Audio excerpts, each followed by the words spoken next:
What is going on? Thank you for coming to the podcast. This is her first one, so she's a little nervous. Don't worry. And she has to compete against her dad, Doug Shepard, the legend, the myth. If I'm nervous, that's why. For sure. I saw him. Dude, your dad has more swag. I saw him I ran to him in Moreno Valley the other night at BJ's, and he's like, God, I came to Moreno Valley, so people. I go, you ran for office out here. How do you think no one knows who you are? Yeah. You and your mom are having a date because it's Friday night, date night. Yeah. So you are a real estate agent on LA. I am. How long? And you are the broker manager?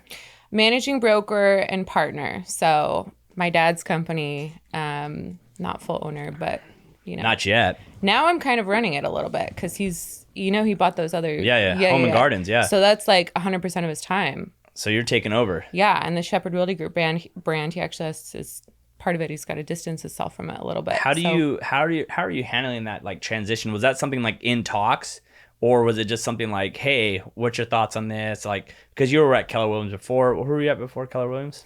Yeah, so I was actually at a boutique firm. I've been all over. I worked for two large firms, Coldwell Banker and Keller Williams, and then not one after the other. And I worked for a boutique firm in between those two, which had like 20, 30 agents, and they were kind of growing. In fact, I was one of their first agents when I worked for them. So I've done both. Mm-hmm. I've definitely done both. See, I've only worked for a small company before. I obviously went from a little boutique and then, Signature and now in my own place. How do you like as an agent? Because that's the number one question I get asked. Anything else? Where do I go work for the first time? Mm-hmm. How did you like the which one would you choose now if you had to go back? Or which one did you like more about working for like a big Coldwell Banker or Keller or more of a mom and pop shop? 1,000% you have to go somewhere where you can learn from somebody. So whether that means a team or like, I was lucky enough when I started, I had my dad, right? So I could, call him any time of the day. And he's this way with all of his agents. He will talk to anyone any time of the day. He'll talk to anyone on the street. Absolutely. And he'll just like, whatever you want to know, whatever you need help with, he's right there. Some big offices don't do that. You don't have that like person right there. Mm-hmm. And so then you might want to go work for a team where you can call on someone. And all teams are set up differently, right? But 100% you have to be able to be like one-on-one with someone daily if you've never done real estate before, So you have to be able to learn.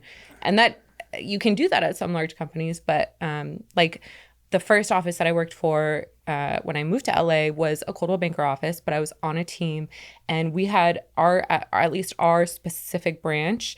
We had a sales manager that was in the office every day, and she was so easy to go to and talk to every day. Mm-hmm. So as long as you just have, I think, someone that you can, and you probably started that way too, right? Did you have someone that you kind of learned Susan from? Wolf actually was like a person and I was just kind of luck. She worked at Rob's office and I worked there and I was brand new. And that's where you started? Was that Rob's office? Yeah. Oh, I didn't know that. Yeah. I was his number How one. long ago was that? I've been an agent for 6 years now.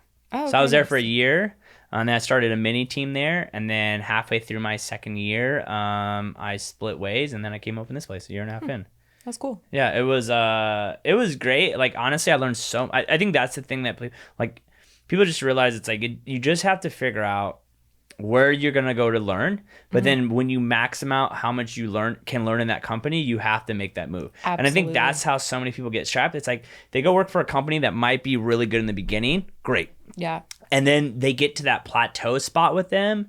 And then unless you're going to go pay for coaching or something like that, like you have to keep leveling up your knowledge because like you're going to be peaked out. Like, and then also I feel is like, you got to like, if you're 25, like I was 28, like I can't do real estate like a 65-year-old person can. Yeah. I think that's really another mistake. Or like I can't do real estate like a top producer does. I don't have 20 years of clients in my database, so I can't do real estate with that. And I think a lot of agents fall into that. Like I'm gonna go work for, like if I went and wanted to work for Ryan Serhant, like I'm not Ryan Serhant. Like I'd have to do real estate. I could take picks from him, but like I couldn't do, or like even our markets, like you can't do things here, or I could do stuff here that I wouldn't pull off in LA. Yeah. So obviously your dad has a big time company. He's been around forever. Your sister's in escrow. Mm-hmm. What made you make that move to LA? It's like, I'll give you kudos. Like I've had people ask me, come work for me come work with me at the beach. The beach is better. Yeah. And I'm like, I'm so nervous about making that move because like, I built up this base here. Mm-hmm. It's like, how do I go somewhere else? So what made you make that transition? And like, Like, yeah, like what made you go to LA? Like, you just wanted to go to LA? I just wanted to move. I was 23, 24. I had just broken up with an ex who like wasn't a great relationship, and I was like, I was like empowered, right? I'm going like, to LA. I was realizing I was like hot, and I had some money, right? Like I was Adrian, 22. clip that and make that as a clip. You know what I mean? Let's talk about that's gonna be the opening clip. Listen, before... when you're young and hot and have money, you think you can like do anything, right? Okay, so I was like, I'm gonna go. I just want to go try something new. And it goes exactly with what you were just saying about like you learn something different at every step. You max out like you're maybe at an office or you're working for someone and you max out your learning experience there. That's what happened to me. My dad's amazing and I have the best foundation for real estate knowledge out of everyone. And anyone that I've ever worked with has told me this. They're like, you're one of the best agents I've ever, like, why are you, they're like, you should be more successful. And I'm like, I know. but I wanted to go learn. And I just went. I just was like, I'm doing it. And I remember one of my girlfriends who I'm still friends with now, she's actually a mortgage lender. She wasn't at the time. Is that the girl you play golf with all the time? No, different girl. This is when we first started being friends. And I was like, you know what? I'm going to move to LA and like, I'm just going to do it. And like 3 months later I moved and she was like, I'm in shock. She's like, you just decided and you just went. And for like I was 23 at the time. I'm 34 and I'm scared to do it. So yeah, it was just, you just got to do it. Now, yeah, it's definitely more, I'm like, but now I way overthink any decision I'm going to make, right? But when you're that young, you just go do it. And trust me, I like it. I still think it's one of the best things I ever did because I learned, even just in terms of real estate, like another level of how to sell, how to market, how to interact and that's the with people. thing too is like I always wonder that too. It's like, you know, obviously in Riverside our maximum, you know, like I've looked like in the last year we've only had 6 or 8 houses sell over $2 million in Riverside.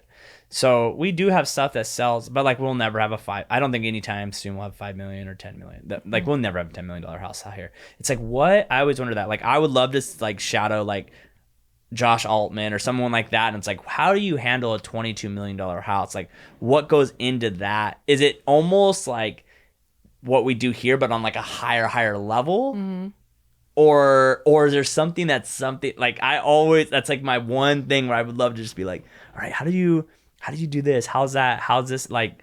That's interesting to me because that's the only thing I love watching your stuff, because it's like you could just look at cool houses, like it's as dumb as that sounds. Like, you know, I've shown the same Orange Crest for 2.5, 1,900 square feet 1,000 times. So it's the excitement of selling real estate's kind of over with. Yeah. You know, that's the only thing that sucks about working out here, in my opinion, that I wish I could get more of. Like maybe like once every 3 months a house comes up on the market here where I'm like, oh, that's a really cool house. Like I'd want to go look at it. Yeah, I get that. Yeah, I mean, that's the fun part. I think that's what everyone sees. They're like, oh, the houses are so cool. But honestly, it really is a different world. It's so different. Like one of the biggest things I noticed when I went out there is that actually I just realized this. It's so much less about education, right? Like, don't you feel like you're educating the buyers that you work with a little bit? I think are teaching them something. I think out there, like I kind of feel probably with you, but it's like it sounds terrible. It's not like, but like those people out there have done real estate transactions multiple times. They're already really successful to be able to buy. So they're already smart, and money's not as big a deal to them as crazy as that sound. But like, I don't need to, if I went to LA, like they don't give a crap what the tax rate is here because it doesn't really matter to them. You know what I mean? They're like, they're not worried that interest rates went up. They're like, we're all cash and I'm buying a $20 or $10 million house. Like, I don't care. Like, I think that's probably the difference is that like we have our clients, like if a termite comes in at $2,000, they're like, oh my God, that's $2,000 coming out of my pocket. And they're like, I don't think those situations are the same. Yeah. There's a really good example of this, right? So I was doing an open house. This was like a month ago. And this guy walks in. He's probably 40, single guy. And he's like, yeah, I know I need to buy a house. I've been renting forever. I've been working my ass off for the past 5 years. I have $6 million saved up. And he's like, I could go buy a house for cash. He's telling me this. He doesn't even have a real estate agent at this point. He's just been kind of shopping and going to open houses. Yeah. And he's like, I could buy a house for $6 million. Or, you know, I could put 20% down, buy a house for $6 million, take the other cash and buy income property. And he's sitting there in front of me running the numbers like, oh, but this house is 8. Maybe if I do this, he's like, how much would a mortgage pay? He's running the numbers in his head. In his head, yes. Which is like, I've never, when I sold real estate in Riverside, like, I'm the one like, no, look, you could do this and Yeah. giving options. It's such a different world in that sense. So there's almost like your value is different in a way, right? Yeah. Like I think if I had to guess, like your service is what separates you. Yeah. Like you're the guy that does like anything and everything, and you can call at any time, and whatever that scenario is, you'll take care of it. You know? Do you feel like being out there, you have to kind of flex a little bit more to kind of build up that like you have to drive a nice car, you have to always dress nice, you always have to be on point? Is that something that pressure you kind of feel being out there? Like I drive a cargo van with my face on the side of it, and honestly, I've had clients tell me like, yeah, if I drove a nice car, they probably might not work with me because like I have a car. If I had a car that was $150,000, like that's almost more than both their cars combined. So is that something you worry about with clients out there? Or? I think initially I did, but I think you know, it's more, it's not the end all be all. Yeah. It's not. I really don't think so. I think at first I thought it was, but it's not. The majority of agents that are, you know, doing even just 20, 30, 50 million a year in real estate, they drive a, you know, $80,000 car, Yeah. 70, you know, that's not like, which might be really nice out here, which I don't even think, you know, that's what people drive, right? It's just what people drive. I don't think that's huge of a deal. Have you ever thought about coming back to Riverside now that you're a little bit older? You know, obviously your dad has such a big name here. He's probably getting to the point he just bought another company, so he's kind of filtering the same off. You ever thought about maybe just being his kind of behind the scenes girl to take over the deals that he doesn't have time for? He wouldn't do that, first of all. I know. He's like, all these deals are mine. No, yeah, I've thought about it. I like LA. Yeah. I just like being out there. I think this being more my hometown, I probably feel a lot more comfortable with people, right? Like sometimes I'm almost like, am I a fraud being in LA? Like, Yeah. you know, a lot of the people that are really successful out there have been there for years. Well, and they I don't have think all this- people realize that. Yeah. Like it is, you know, that's the most frustrating thing about real estate is that it sometimes it does not matter how good you are. You will lose out to someone who just has known someone longer. So one of my friends that I first, when I first moved to LA, she was in the same office as me. We were like, I was an assistant when I first moved to LA, and she was an assistant for another team. So we were there all day long. Like we became buddies. And she just recently started working for a new team out of Beverly Hills, and her, she calls me like day 4. She's like, this is so crazy. There's some agents on this team, this new guy. He's like 50 years old. He was in the entertainment industry for a really long time. He's like writing an offer for like J. Cole or somebody. And he's coming to her. Has no idea how to write it. No idea what to do. And he's writing like a $10 million offer. Has no idea. Yep. And I almost like a part of me, like I'm. And just so everyone know, $10 million is probably roughly $200,000 commission check. Oh yeah, easily. For sure. And, you know, he just is doing that just because he knows the right people. And in a sense, like, that can really defeat you when you're out there. Like, even here. Yeah. Like, I know agents that crush me in transactions, not by a lot, but they do. And I'm like, I've done deals with them, and they're so clueless. Yes. They have no idea how to write an offer. They're terrible at responding. They're so slow at doing things. They have put their clients in terrible situations, liability-wise, and they still get deals. And I'm like, who would work with these people? So it happens everywhere. Yeah, that's it's just true. a bigger scene out there because it's a $200,000 check and not 10 grand. Yeah. And then I'm like, I know I'm so good, but I just don't have. So do you try to do a lot of like networking things out there? Networking is huge. The majority of people that I've worked with has been through just meeting people. That's, you know, how people do business, who they feel comfortable with, right? Who they meet and have a relationship with. So are you like consciously like, I have to go to this event, I have to go to this event, I have to go to this event? And that was the hardest thing during COVID. Oh, for sure. I couldn't do that. So, or even open houses. Shockingly, I meet people. You do open houses? Yeah. There's real buyers that walk through and, you know, $1 million homes out there. But the craziest thing is like, even on the low end, like $1 million, $2 million, that's a great commission check. But like, that's like normal. So it's just, that's like the same as being here in Riverside. Doing like, a 400,000, yeah. Yeah, totally. Because it's just. I think that's the thing too, is like I was coached with someone named Kevion like maybe a few years ago, and he was talking about like, you know, like door knocking $1 million houses in your area to increase and I'm like, I can't door knock $1 million houses here in Riverside. And he's like, well, why not? I'm like, the neighborhoods that they live in, the driveways are like a quarter of a mile and they're gated. Like that doesn't work out here. I'm like, yeah, I've been with him in Costa Mesa, and it's like $1 million house. It's like they're $1 million house or tract homes there. So it's like, of course you can door knock $1 million houses. They're literally like right next to each other. Like ours in Riverside is like an overlook. I'm gonna like, by the time I get to the door, I'm gonna be so winded and all sweaty. They're not gonna want to talk to me anyways. Yeah. You know, and I think that's kind of the thing. Like even Brad Allwine's probably been the #1 agent in Riverside. I swear, I feel like I drop his name on every podcast now. So Brad, you're welcome. But like Brad's been around for like 30 years, I think. He was a member. He's a member at Victoria Club. He like worked behind someone. That person booked his business over, and now anything over $1 million, like he's gonna have a shot at it. And he's been doing it for 30 years. It just, it is what it is, you know? And how do you tap into that? That's something I always think about. Like, how do I tap into that network of people here? But like, they're not, luckily for you, like in LA, you have younger people. We don't really have, the people selling $1 million houses or buying $1 million houses here. None of them are really like in their 30s or 40s. Like they're 6 years old. They're in LA, which is the crazy They're in LA, thing. exactly. Yeah. Mostly it's dual income people, but yeah, I mean, just last year I met someone this was before COVID, met someone at an open house. To one guy worked for one of the studios, and his wife did too, but different studio, different department, and they're buying a $2 million house, selling their $600,000 condo and buying a $2 million house. Like that's like the normal thing. Yeah. So how often? So are you living in LA right now? I'm actually back in Riverside now. So you're just commuting every day? Not every day, but yeah. Like 1 week I'll be out there 4 days a week, and then I'll be here a week, and I'm doing tons of other stuff too. So real estate's just not your focus right now? Yeah, not 100% actually.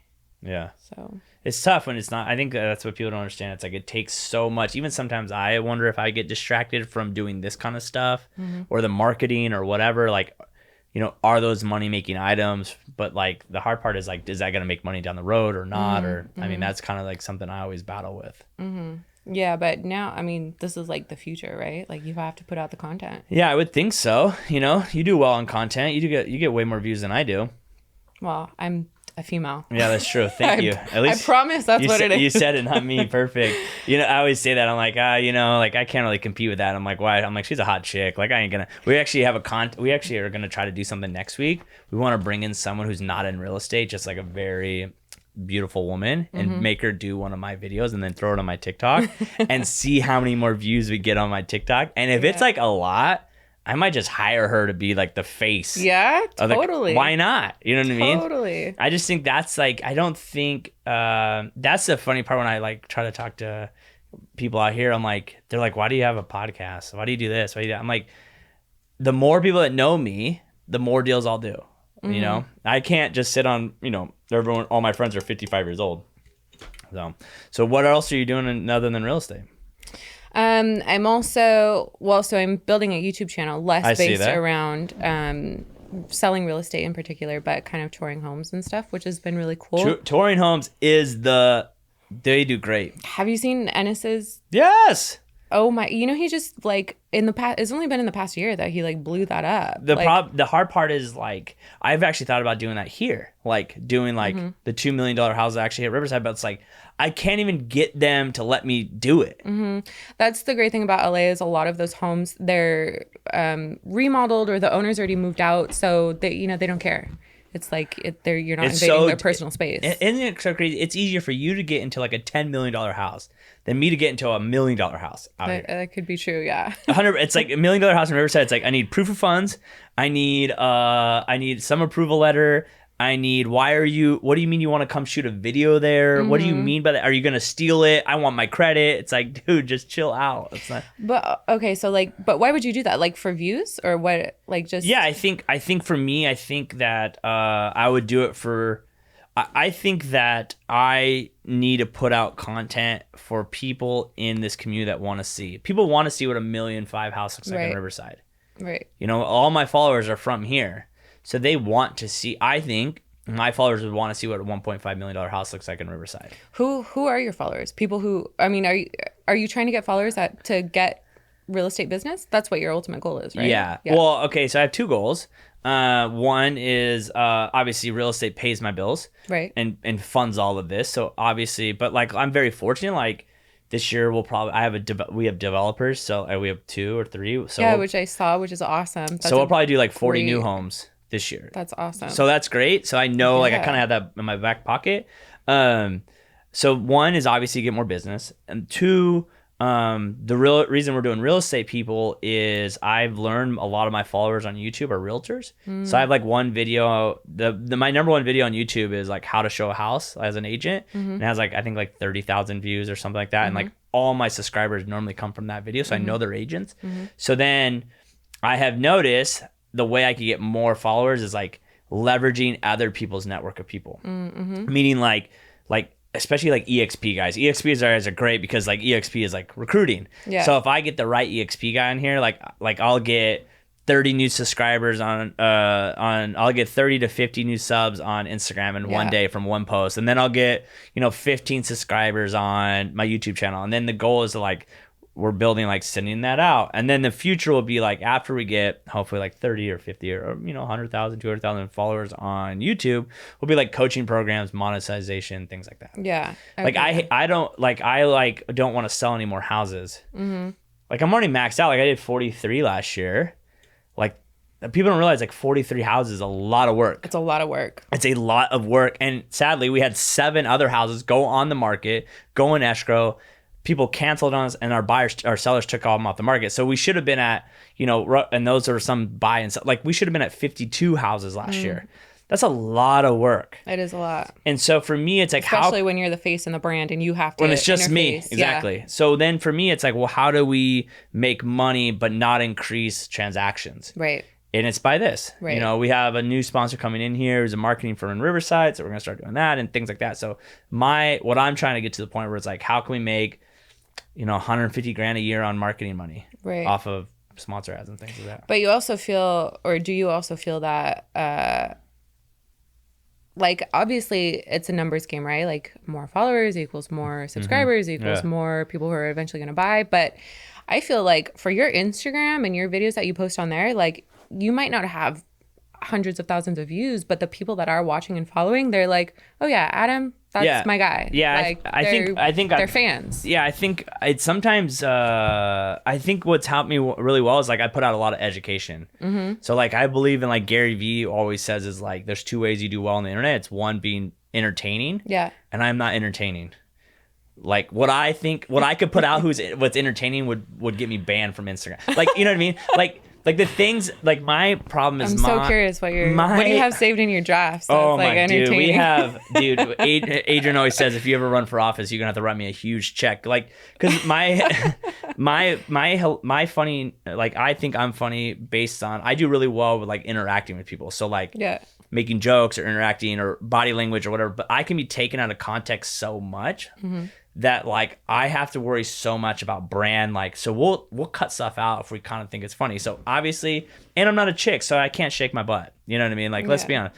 And so, or he always says, or you be very educational. Yeah. And so that's the way I've gone education. That's why I try to make educational videos every single day. Cause it's hard too. Do you feel like sometimes because sometimes you don't see the immediate I never do. I mean, I'll shoot a video. That's the thing. Everyone wants to do what I do. I'm like, cool, shoot a video. Right. Spend an hour shooting it. Then your team spends another hour editing, which you're paying for. Right. And it gets 11 views. Right. And you're like, oh my God, like what I posted is so smart. Like, how is no one watching this? But do you feel that you're just if you stopped doing all that, took all of that away, do you think your business would definitely be affected? I think that I wouldn't want to do real estate anymore. Like I would think, yeah. I think what works for me is I'm in this game every day. Yeah. Like even today, like I've done 2 podcasts. We shot 1 video. We're shooting 3 more.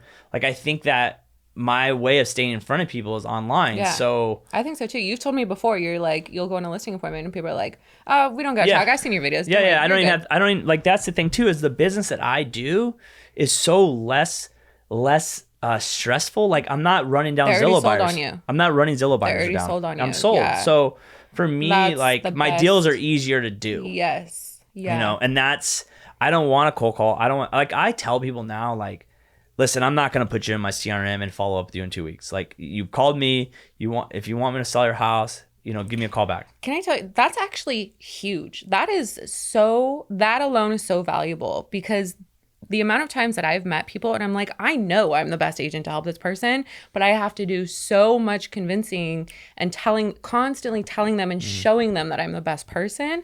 It's exhausting tiring. For one deal. That is the hardest part. Truly, to me, that's the hardest part, is building that credibility. For sure. And if you don't, especially, I mean, with a listing, maybe the listing presentation, you can do that. But, with buyers, like, that's a freaking... And here's the thing, and I probably lose deals for sure, but for me, it's like I'd rather do business this way, be happy, and not be the realtor who, when you show up to a barbecue, everyone's like, oh, great, Adam's here. He's going to ask for referrals. He's going to ask who's thinking about buying and selling. Yeah, like, I think that's a pretty antiquated way to do business. I just don't like being bothered. Yeah. So for me, I don't like bothering people. And it's, like I said, I probably lose money every year, but I'm also in my office every day. And I don't see me burning out anytime soon. Yeah. I mean, we've seen it. You've seen it. Your dad's seen it. Like, we've all seen those agents come in hot for 2 years, 3 years, and then they burn out because it's so hard and so stressful. And my argument to everyone is, this job was so easy, then why do 95% don't make it? Yeah, for sure. So moving forward, okay, you're starting the YouTube tour, like with the property tour. Is it just to get ad revenue? Is that the plan? Yeah, I think so. I think I'm actually going to pivot it more towards kind of everything luxury, because I just have luxury cars. Because I have those connections. Like, I could easily go do that. Like cars, especially. Yeah, I don't know. We'll see where that goes. To be quite honest, that's really not time consuming. It's pretty fast. I mean, the first tour I did, it was like a whole day. It was a freaking production. It was like 8 hours, but I've got it down. Like, I can go into a house and we can be done in like 2 hours. Who shoots your videos? A friend. Yeah. On the iPhone. The iPhone 13 Pro, they're like making music videos on it now. That's what I always tell everyone. Everyone's gonna do what I do and have all this stuff. No, this stuff, we don't even need it. I bought a mic, a little lavalier mic for like $100. Listen, all this stuff here is literally just for my ego. We don't even need it. Literally, like I always told Adrian, I'm like, I'm buying the Rogan mics. He's like, bro, the mics we have are just fine. I'm like, don't care. I'm buying these. I like how they look on camera. They're cool. I want to feel cool. This look pretty good. I'm not gonna lie. I was like, I started when I had like the iPhone 7 and like it was all grainy and you don't even need anything anymore. No, and the funniest thing is, like, people comment on my videos and be like, this is great. This is awesome. Yeah. Like, and actually people love to give their advice. Well, I'll tell you what, can you do me a favor? The next one you do, can I come with you? Yeah, absolutely. I totally want to do it. Dude, that's something I've always wanted to go do. Go out to LA and because you guys do tour days. Do you guys do tour days out there? Because I know like Costa Mesa is Fridays. Yeah, ours is Tuesdays, and then open house is Sundays. Yeah, like I've always wanted to do that, because here's the thing. You try, what people don't get is you try, like you're trying new things, and then you just try, and then something pops off, and then you just keep doing that. Yeah. So like, I don't know, maybe my subscribers want to see $20 million houses. And if they do, cool, then we'll just keep doing that. Yeah. I mean, that's fine. Yeah. I'm not ingrained to anything important. Like I just try to make what I think people want to know. Yeah. Yeah. I have I made a crypto video. I don't give two craps about crypto, but I think people want to know about crypto right now. So yeah, I think crypto and real estate is going to be, I mean, I know so many people who own a lot of crypto, and they're like, I feel richer than I am because like I can't go purchase a house. And they're like, if I could use the crypto to go buy a house, I'm like, I'll let you know when we can. Well, I think the problem with crypto is that like you could enter escrow one day with like 20 Bitcoins, but then by the time you close escrow in 30 days, that Bitcoin might be worth half what it's worth. So it's like, can we ever, do that? So do you see, moving forward for you, like, what's the goal? What's the goal for your branch out there? Is it to grow it? Is it just to grow you? Like, what's kind of the things moving forward that you're looking to do? So we're going to do the YouTube channel. We're also going to do, I'm putting together like a whole first-time buyer workshop, because this is what I was saying when I realized the difference between like buyers who are buying in the $200,000, $300,000, $400,000 range versus $3 or $4 or $5+ million range is just the education. So I'm putting together a first-time buyer workshop that I'm going to like market drastically online for everyone in the US, which is going to be kind of. Is it going to be video? Video. Or ebook? Video. Video. And you're going to be doing all of it? Yeah, I have a friend that might help me with the editing part of it, financing part of it. Yeah, no, editing, section, the not financing, like paying for it, but like financing, like talking about loans and stuff like that. Mortgage loans. I'm like, it's not gonna cost you that much to put that together. No, I'm gonna shoot it myself, and I'm gonna pay someone on Fiverr to edit it. Oh shoot. See. Yeah. People always ask me that too. They're like, why don't you not subcontract everything out? And I'm so anal. Like I like being in the same room as, not control, but I've learned time is my most important thing. Like that's why I leave 3 blocks from my office. I walk there every day, like cuts down time. Like we take down no sets. Everything stays up all the time. Like I'll buy more lights instead of moving lights. Like I need to buy another light because we had to move that one from the front to here. And I'm like, no, that will always stay there. We'll never move it again. I have problems. But like even Adrian, like I can be in the room. We can edit something and fix it instantly. So for me, like, okay, so you got the ebook for new homes or video. Are you gonna sell it? I think so. $99 for everyone across. Are you gonna sell it to realtors? No. Oh. So, but eventually that'll be next. So it'll be a first-time buyer workshop, and then there'll be a first-time investor workshop, like just buying residential real estate, renting it out, 1 to 4 units type of thing, and then or like leveraging your current equity, all that kind of stuff, and then how to host a successful buyer seminar for realtors. Oh, okay. And I don't know. We'll see what happens. I mean, maybe not. Maybe I'll just decide it should be a free thing, and maybe we'll do that. Yeah, I think it's always interesting. Like, people always ask me, like, why don't you make a book on like social media? It's like it's one of those things where it's like maybe down the road, but I just don't feel like I get so pissed when I read a book and I get done with it. And I'm like, this was absolute trash. And I'm like, literally, there was not one thing in this book that was worth it. So it's like, if we do make one, it's gonna be like, I want to be like, boom, boom, boom. Like my next goal is to pay the $10,000 to go see Gary Vee for one day in New York. Like that's my next. What is that? So Gary Vee does a thing called the 4Ds. And so he has day events at his office. He has them in LA and New York and Nashville and London. And you go in there one day for $10,000 and you work with their team all day and you tell them what you do. And then they work with you. They show you what they do and what you do. Oh, it's like a one-on-one coaching one-on-one. thing? It's like 7, I think it's like between 5 to 10 people. And you get all day with them. And then Gary will be there. Gary will come in for like 30 minutes, do a Q&A with you. You can ask him any questions you want. Yeah. It's actually a decent value. 10,000, like the best investment I ever made was $5,000 a coach with caveat on that. $5,000 has made me so much money. Really? It's made me a lot of money. Wait, he's a real estate coach? Yep, he did like 2 coaching programs. Done. That was it. He did 2. Really? He was gonna do another one, but who is he? Where is he? He's out of Costa Mesa. His company's called Case. He does like Oh yeah, I know Case Real Estate. Yeah, Case. So Kevion, he's the the I guy. didn't know that. Well, like Case is each letter of his kids' names. Oh, really? Yeah. I mean, not his last daughter, because his daughter, or the last 2, but yeah. So he taught me a lot, but like, same thing. Like, it was mindset, it's this and that. Like, that's why I like having these conversations, because you start finding out, like, it's not the smartest person in the room. Sometimes it's not even the hardest working person in the room. It's something about each person has their little thing. And you have to figure out what that thing will separate you from everyone else. That's so true. Oh, I bet you when my dad was on this podcast, he was like, the more 2 things are the same. Have you heard him say this? No. The more 2 things are the same, the more the differences matter. Oh, no. And I thought I've heard all your dad's little. Oh, yeah, that's another one. But exactly what you just said, like the little nuances are literally what. I think sometimes it's even hard, because I think even sometimes I don't even realize, or maybe you don't even realize, the things that you do that someone that not on your level like would have to ask you about, and you'd have to be like, oh. Like a lot of people ask me about like the time thing, like why do you not own a house? And I'm like, I like walking to work. And then I started thinking, I'm like, someone asked me that like in depth the other day. I'm like, you know how much time I would waste?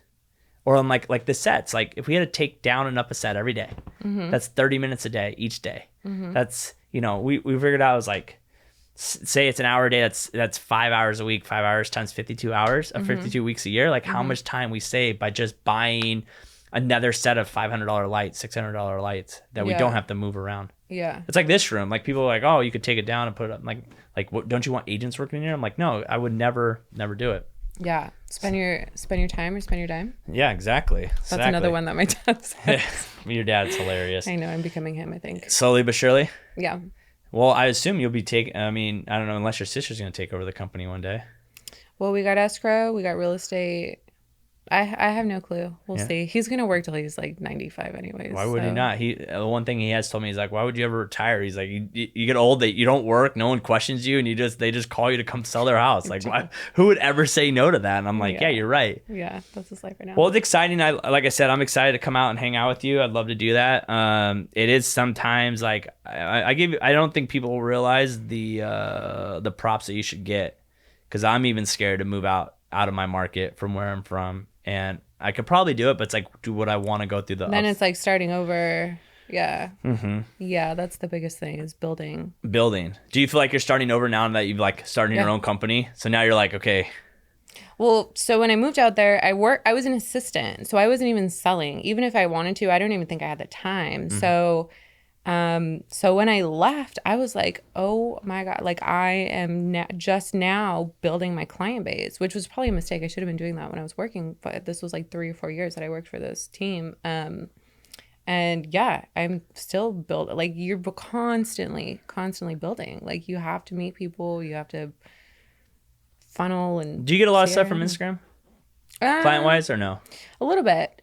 But the people that I get are people that I've already met and already know. I'm just staying top of mind with that. Dude, that's everyone. Thank you. Can you clip that, Adrian? Like, that's what people don't get. It's like, you have to just stay in.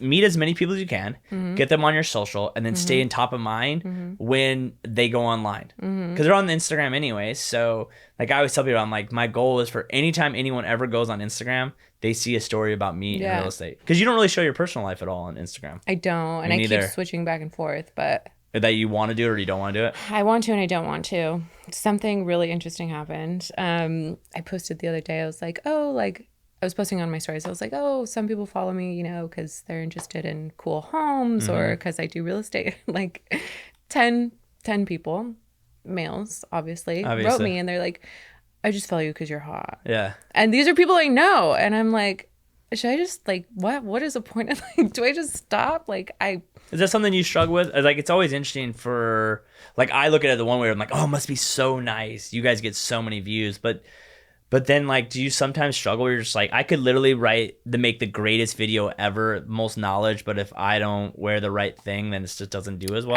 I do. I don't know if I read too much into it, and maybe that's not something that I even need to worry about, but I definitely worry about it. Even working, like, a lot of people, LA is a very vain place, right? And a lot of people are like, well, your looks help you. Definitely, which is true. There's a lot of very good looking people in Los Angeles. Like, that's why I stay here. No, you're good looking too. I mean, I feel like being, people like attractive people, right? Well, this is crazy. Do you feel like this is the thing?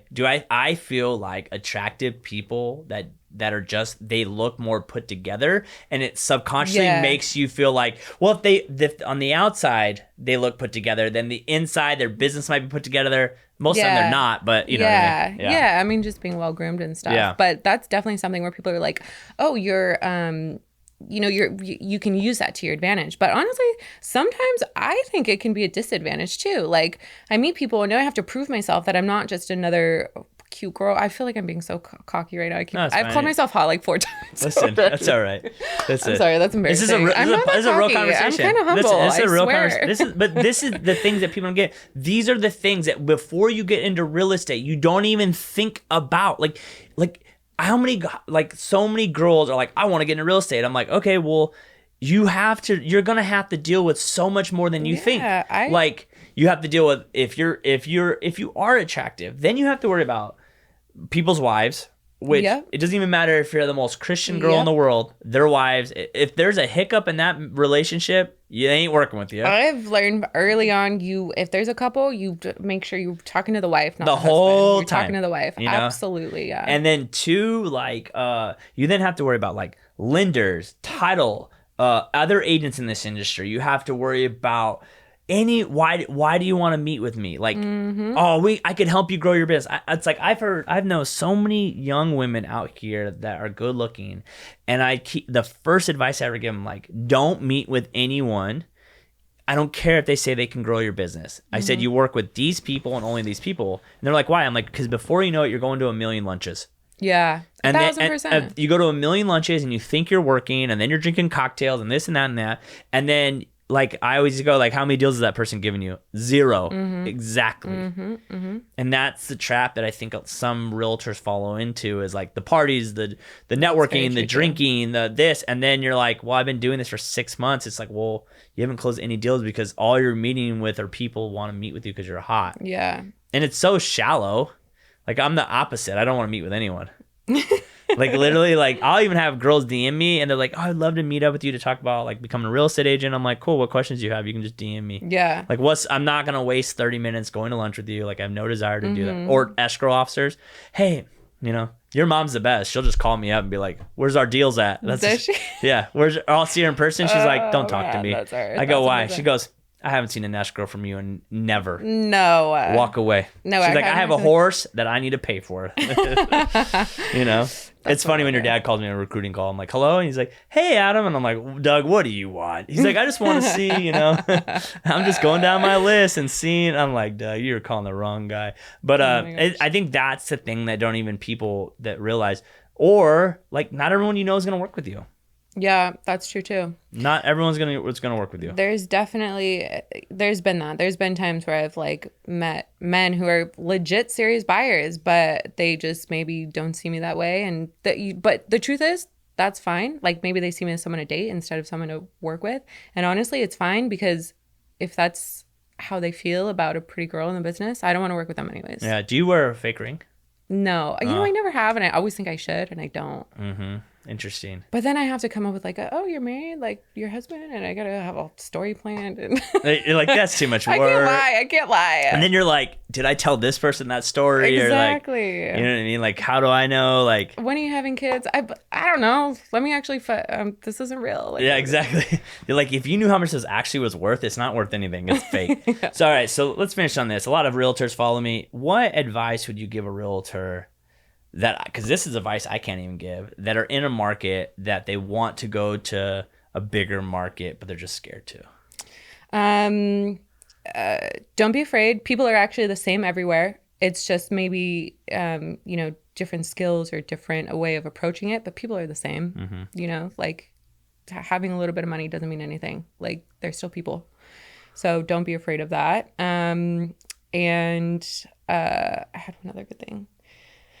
I think just don't be afraid of that. I think that's the number one thing that people they don't do it because they're scared, right? It's just fear. I think it's fear. And I think it's fear that I think everyone's always worried about looking dumb. Yes. Yeah.